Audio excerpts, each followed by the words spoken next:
In this question, we will derive an expression for the maximum distance covered vertically in the one-dimensional motion. Okay, now we have to explore this one-dimensional one-dimensional motion, and this one-dimensional motion means that the object is moving along the one axis.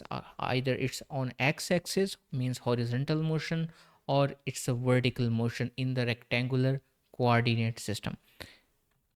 For example, a car is traveling along this x-axis horizontally on this rough road, so that's a one-dimensional motion in a straight line. Or if you are throwing a ball above the cliff, or you are throwing upward, or you are throwing downward, or you are just releasing the ball, but that is all the one-dimensional motion. And more specifically, like today, my one-dimensional motion means that this is a one-dimensional free fall motion.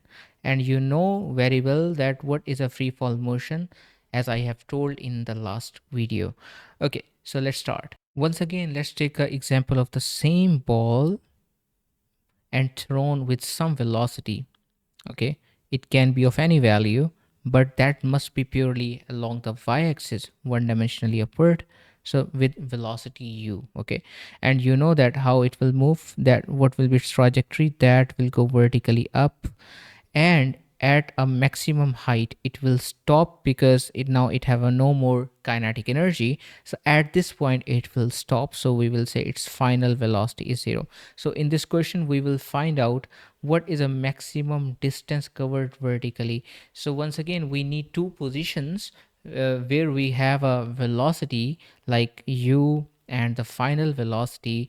We know acceleration due to gravity is equals to negative g, because this is a question that is related to SUVAT. Whenever you solve this kind of question, you must verify, do you have s given, means the displacement. In fact, we have to calculate in this question, are we given u? Generally we are given not any numerical value, but we are given u.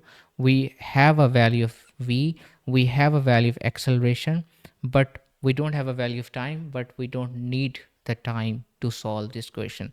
Okay, so which equation will be best? Among the four equations, there is just one equation, dear students, you know it very well, which doesn't need time. Okay, so we can apply this at a maximum height, that is 0, is equals to u square plus 2 into negative g, and displacement is positive. Okay, let's call it maximum height h. Okay, so then you can take this on the other side, so it will become 2gh is equals to u square, and height is equals to maximum displacement covered is u square over 2g. Okay, don't go anywhere because I'm going to prove the same expression graphically. So let's see how can we find it graphically. We know that the displacement covered is the area under the displacement velocity time graph. So we know that what should be its velocity time graph. So this is the velocity time graph. There's another video in which I have explained it very well, that why the velocity time graph should be like this line. Okay, in this question, in this video, we will just focus on that how to find the maximum displacement. So this is a maximum velocity in the beginning. This is a time when it will stop, that is u over g. You can derive it by using first equation.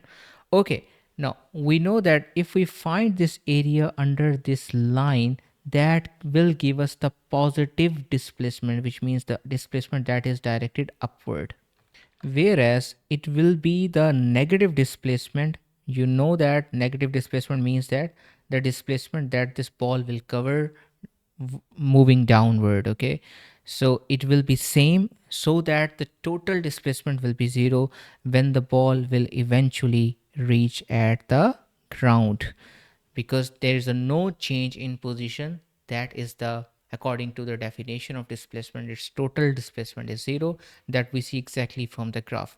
Okay, so let's find out the maximum height, because this area is equals to maximum displacement covered.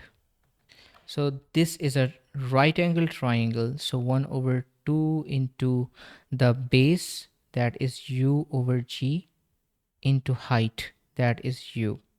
So it is simple u square over 2g, that is same. Okay students, so this video is over, but you just quickly see that it should be negative u square over 2g.